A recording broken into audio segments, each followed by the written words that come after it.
আজকে আমার রেসিপি ট্যাংরা মাছের তেল ঝাল। তার জন্য আমার লাগছে ট্যাংরা মাছ। ট্যাংরা মাছে আমি স্বাদ মতো নুন আর হলুদ দিয়ে দিলাম,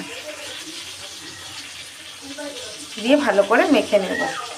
ট্যাংরা মাছে নুন হলুদ মাখানো হয়ে গেছে। এখন আমি কড়াইতে তেল গরম করে নিয়েছি। ট্যাংরা মাছগুলো এবার কড়াইতে তেলের উপরে দিয়ে ভেজে নিচ্ছি।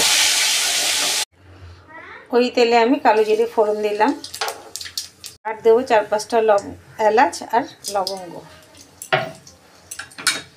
ফোড়নটা একটু ভাজা হবে। এবার দেবো পেঁয়াজ আদা রসুন বাটাটা, দিয়ে ভালো করে কষিয়ে নেব। পেঁয়াজটা ভাজা হয়ে গেছে। এবার দেবো কিছুটা টমেটো কুচানো। এবার দেবো নুন হলুদ ধনে জিরে গুঁড়ো ঝাল লঙ্কার গুঁড়ো আর কাশ্মীরি লঙ্কার গুঁড়ো দিয়ে ভালো করে মিশিয়ে নিচ্ছি। মশলাটা ভালো করে কষিয়ে নেব। মশলাটা কষানো হয়ে গেছে। এবার আমি অল্প জল দেব। যেহেতু এটা ঝাল তেল ঝাল হচ্ছে, এটা অল্প জল দিয়ে রান্নাটা হবে। ঝোলটা ফুটে উঠেছে। এখন আমি দিয়ে দেবো ভাজা মাছগুলো। এইভাবে ভাজা মাছগুলো দিয়ে একটু ঢেকে দেব।